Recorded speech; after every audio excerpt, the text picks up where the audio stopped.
आज ASM list में 9 शेयरों को झटका लगा है, जबकि 8 कंपनियों को राहत मिली है। वहीं 23 कंपनियों की सर्किट लिमिट चेंज की गई है, जबकि 20 कंपनियों की मुश्किलें बढ़ती देखने को मिल रही हैं एएसएम लिस्ट में।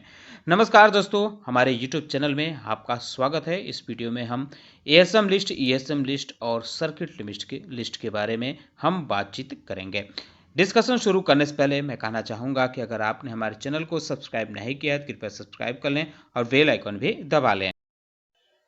करीब 6 कंपनियां ऐसी हैं जिनमें खबरें देखने को मिल रही हैं। अच्छी खबरें हैं, कुछ में बुरी खबरें भी हैं, तो इस वजह से ये शेयर कल रडार पे रह सकते हैं। इसमें पहले नंबर पे है सुज़लोन एनर्जी कंपनी की तरफ को एक नोटिस मिली है, एनएससी और बीएसई की तरफ से भेजा गया है। एडवाइजरी कम वार्निंग लेटर इस कंपनी को भेजा गया है। दरअसल कंपनी के इंडिपेंडेंट डायरेक्टर थे मार्क, उन्होंने अपना रेजिग्नेशन दे दिया था, तो उसकी जो है सूचना कंपनी के द्वारा बीएसई या एनएससी को नहीं दी गई थी। इसी मामले में ये कंपनी को एडवाइजरी कम वार्निंग लेटर भेजा गया है, तो इस वजह से यह शेयर फोकस में रह सकता है। अरबिंदो फार्मा में अच्छी खबर देखने को मिल रही है। यूएस एफडीए ने कंपनी को एक टैबलेट बनाने के लिए मंजूरी दी है।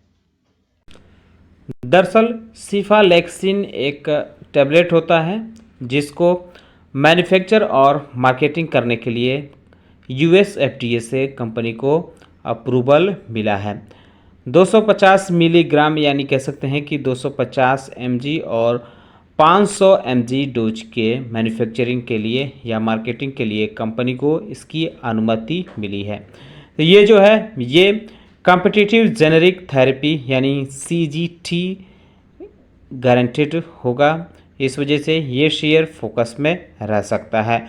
कोल इंडिया के बारे में बात करें तो कंपनी ने अपने सितंबर मंथ का बिजनेस अपडेट जारी किया है। कंपनी ने बताया है कि जो उसका प्रोडक्शन रहा है सितंबर मंथ में वो कम हुआ है, यानी डिक्लाइन हुआ है। लगातार दूसरा महीना है जिसमें डिक्लाइन देखने को मिला है कंपनी के प्रोडक्शन में। कंपनी की तरफ से बताया गया है कि जो प्रोडक्शन में कमी आई है वो इस महीने 1% की कमी आई है, यानी पिछले जो साल का सितंबर मंथ था वो 51.4 मिलियन टन्स कंपनी का प्रोडक्शन हुआ था, जो इस बार 50.9 मिलियन टन प्रोडक्शन हुआ है। तो इसके पीछे की जो भी वजह बताई गई है इस डिक्लाइन की, बताई गई है कि मानसून की जो रेंज रही है वो लगातार जारी रही है, इसकी वजह से कंपनी का प्रोडक्शन गिरा है। एनडीएमसी लिमिटेड के बारे में अगर हम बात करें तो कंपनी ने अपना प्रोडक्शन और सेल्स जारी किए हैं। तो कंपनी ने बताया है कि 13.8% कंपनी के आयरन ओरी सेल्स में बढ़त हुई है पिछले साल के मुकाबले। सितंबर महीने में जो कंपनी का इस बार सेल्स रही है वो 3.54 मिलियन टन रही है, जो पिछले साल के सितंबर में 3.11 मिलियन टन रही थी। तो इसके पीछे जो बताया जा रहा है, मजबूत सेल्स के पीछे की वजह बताई जा रही है कि जो मजबूत जो डिमांड थी, काफ़ी अच्छी खासी डिमांड थी, इसकी वजह से कंपनी के सेल्स में बढ़ी है और ऑपरेशनल एफिशिएंसी भी इसमें कहीं ना कहीं अच्छी भूमिका निभाई है। प्रोडक्शन फिगर की बात करें तो इसमें मामूली बढ़त देखने को मिली है। कंपनी ने इस बार सितंबर में 3.04 मीट्रिक टन आयरन ओरी का प्रोडक्शन किया है, जो पिछले साल के सितंबर में 3 मीट्रिक टन के आसपास देखने को मिला था। डाबर इंडिया के बारे में बात करते हैं तो कंपनी ने अपना अनाउंसमेंट किया है कि उसका इस बार के क्वार्टर में जो रेवेन्यू रहेगा वो मिड सिंगल डिजिट डिक्लाइन उसमें देखने को मिल सकती है। कंपनी ने ये अपडेट जारी किए हैं क्वार्टरली। कंपनी की तरफ से कहा गया है कि जो डिक्लाइन देखने को मिलेगा इसके पीछे की वजह है कि लगातार बारिश हुई है, बाढ़ हुई है भारी, इसकी वजह से जो है इसका जो सेल्स है वो डाउन हुआ है, इसका बिजनेस जो है प्रभावित हुआ है। इस वजह से डिक्लाइन देखने को मिल सकता है कंपनी के कंसोलिडेटेड रेवेन्यू में। JSW सीमेंट के बारे में बात करते हैं तो इसमें भी एक अपडेट देखने को मिला है। कंपनी ने अपने जो कर्नाटका के विजयनगर प्लांट में बताया है कि उसने 2 मिलियन टन पर एनम यानी 2 मिलियन टन प्रति साल की जो कैपेसिटी उसने जोड़ी है, यानी उसकी कैपेसिटी बढ़ गई है यहाँ। इसके लिए टोटल कंपनी ने 461 करोड़ रुपए इन्वेस्ट किए हैं। तो जो टोटल कैपेसिटी जो एक कंपनी की बढ़ी है वो 6 मीट्रिक टन पर एनम इंक्रीज हुई है। ओवरऑल जो अब इसकी कैपेसिटी हो गई है वो 20.6 मीट्रिक टन पर एनम यानी प्रति साल हो गई है। तो इस वजह से यह शेयर भी फोकस में रह सकता है, आप चाहें तो इस पे नज़र रख सकते हैं। असम के शॉर्ट टर्म लिस्ट में कुल 6 कंपनियों को डाला गया है। यह लिस्ट 3 अक्टूबर यानी कल से इफेक्टिव रहेगी। जिन 6 कंपनियों पर एक्शन हुआ है इनके नाम आप देख सकते हैं। Kamdhenu ventures limited, Medicamen biotech limited और Rose Merc limited, Rudra gas enterprises limited, Sequent scientific limited और सॉफ्टकॉम सिस्टम्स लिमिटेड। इन कंपनियों को ASM के शॉर्ट टर्म लिस्ट में डाला गया है।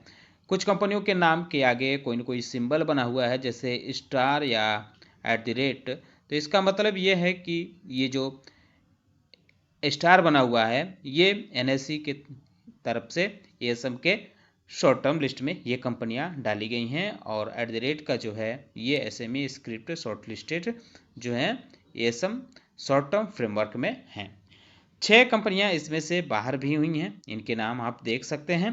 बंसल रूफिंग प्रोडक्ट्स लिमिटेड और Crest ventures limited, Duropack limited, Rajnish wellness और Scoobee day garments India limited, silver pearl hospitality luxury spaces limited.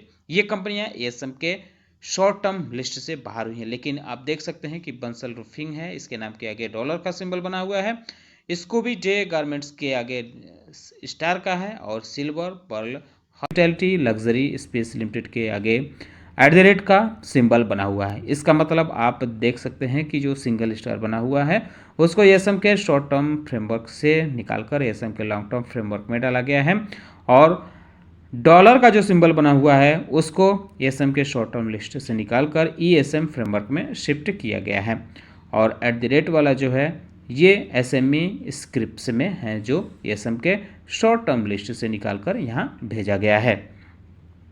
ASM के लॉन्ग टर्म लिस्ट की बात करें तो ये भी 3 अक्टूबर यानी कल से इफेक्टिव होगा।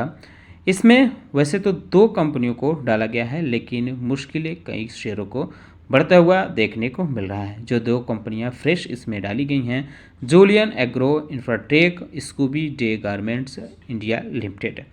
एक कंपनी है इसको हायर स्टेज में यानी स्टेज 2 में शिफ्ट किया गया है, नैरो कमर्शियल्स लिमिटेड। 2 कंपनियां स्टेज 4 में डाली गई हैं, यानी इनमें कढ़ाई बढ़ा दी गई है, Refex industry limited, Tina rubber and infrastructure limited. ये दोनों की दोनों कंपनियों को स्टेज 4 में ASM के लॉन्ग टर्म लिस्ट में डाला गया है। 3 कंपनियां इसमें से बाहर भी हुई हैं, check point trends limited, Rajkamal synthetics limited और सुराना सोलर लिमिटेड। इन तीनों कंपनियों को ASM के लॉन्ग टर्म लिस्ट से राहत तो मिली है, लेकिन दूसरे फ्रेमवर्क में डाला गया है। डॉलर का सिंबल इन तीनों कंपनियों के नाम के आगे बना है, इसका मतलब है कि इनको ESM फ्रेमवर्क में डाला गया है। तो ESM फ्रेमवर्क यानी इन्हेंस सर्विलांस मेजर फ्रेमवर्क के बारे में बात करें तो इसमें आज 6 कंपनियों को डाला गया है। इसमें से अधिकतर कंपनियां जो हैं ASM लिस्ट से निकालकर यहाँ आई हैं। बंसल रूफिंग प्रोडक्ट्स है, check point trends limited, lotus eye hospital and institute, Rajkamal synthetics limited, Surana solar, Vaishnavi industries limited. तो इनको फ्रेश जो है ESM लिस्ट में डाला गया है। वहीं 14 कंपनियां ऐसी हैं जिनके स्टेज चेंज किए गए हैं, यानी इनको स्टेज 2 में डाल दिया गया है, कड़ाई इन पे बढ़ा दी गई है। इनके नाम आप देख सकते हैं, Krishna filament industry limited, oil country tubular limited, Shri Rajasthan Syntex limited, RRP semiconductor limited, Naysa corporation limited, Parshunath corporation limited, Sharda Ispat limited, Vijay Laxmi engineering works limited, Daulat securities limited, Isha media research limited, film city media limited और Vandana knitwear limited, McNally Bharat engineering company limited, Indo Cotspin limited, इन कंपनियों को जो है higher stage में move किया गया है, यानी इन पे कढ़ाई बढ़ा दी गई है। किसी भी कंपनी को इसमें से बाहर नहीं किया गया है ईएसएम लिस्ट से। तो ईएसएम लिस्ट जो है ये भी 3 अक्टूबर से इफेक्टिव मानी जाएगी। अगर सर्किट लिमिट की बात करें तो एनएससी की तरफ से जो लिस्ट जारी हुई है उसमें 7 कंपनियों के नाम दिए गए हैं जिनकी सर्किट लिमिट में बदलाव किया गया है।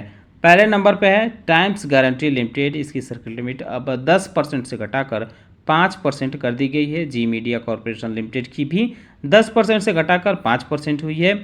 अल्पा लैबोरेटरीज लिमिटेड की भी सर्किट लिमिट घटाई गई है, 20% से कम करके अब 5% कर दिया गया है। वहीं Lakshmi finance and industries corporation limited की भी 20% से घटाकर 10% सर्किट लिमिट की गई है। इनोमेंट एडवांस मटेरियल्स लिमिटेड की 5% से बढ़ाकर 20% सर्किट लिमिट की गई है। इसके अलावा मैकनेली भारत इंजीनियरिंग कंपनी और ऑयल कंट्री ट्यूबलर लिमिटेड, इन दोनों कंपनियों की सर्किट लिमिट 5% से घटाकर 2% कर दी गई है। बीएससी ने जो सर्किट लिमिट की लिस्ट जारी की है उसमें 23 कंपनियों के नाम दिए गए हैं।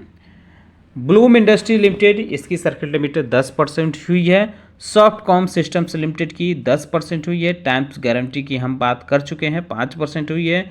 जी मीडिया कॉरपोरेशन की 5% हुई है। B right real estate limited की 5% हुई है। अल्पा लैबोरेटरीज लिमिटेड की 5% हुई है। मानसी फाइनेंस चेन्नई लिमिटेड की 5% हुई है। रितेश इंटरनेशनल लिमिटेड की 5% हुई है। ध्यानी ट्रेड वेंचर्स लिमिटेड की 5% हुई है। कृष्णा फाइलमेंट इंडस्ट्रीज लिमिटेड की 5% हुई है। माफ़ कीजिएगा, कृष्णा फाइलमेंट इंडस्ट्री लिमिटेड की 2% हुई है। ऑयल कंट्री ट्यूबलर की 2% हुई है। श्री राजस्थान सिंथेटिक्स लिमिटेड की 2% हुई है। R R P semiconductor limited, Naysa corporation limited, Parshunath corporation limited और श्रद्धा इस्पात लिमिटेड, इन कंपनियों की सर्किट लिमिट अब 2% कर दी गई है। वहीं Vijay Laxmi engineering works limited, Daulat securities limited, Isha media research limited, film city media और वंदना नाइटवियर लिमिटेड, इसके अलावा McNally Bharat engineering, Indo Cotspin limited, इन कंपनियों की भी सर्किट लिमिट अब 2% की गई है। तो जो सर्किट लिमिट में बदलाव हुआ है ये भी 3 अक्टूबर से इफेक्टिव होगा। तो इनके शेयरों पर भी आप चाहे तो नज़र रख सकते हैं। ईएसएम लिस्ट में जो भी एक्शन हुआ है, या शेयरों को राहत मिली हो या उन पर एक्शन हुआ है यानी कड़ाई बरती गई हो, इनके शेयरों पर आप चाहें तो नज़र रख सकते हैं कल। तो दोस्तों उम्मीद करता हूं कि आपको हमारा वीडियो पसंद आया होगा। कैसा लगा बताना ना भूलें। साथ ही साथ हमारे चैनल को सब्सक्राइब कर लें, बेल आइकन दबा लें। वीडियो देखने के लिए बहुत बहुत धन्यवाद।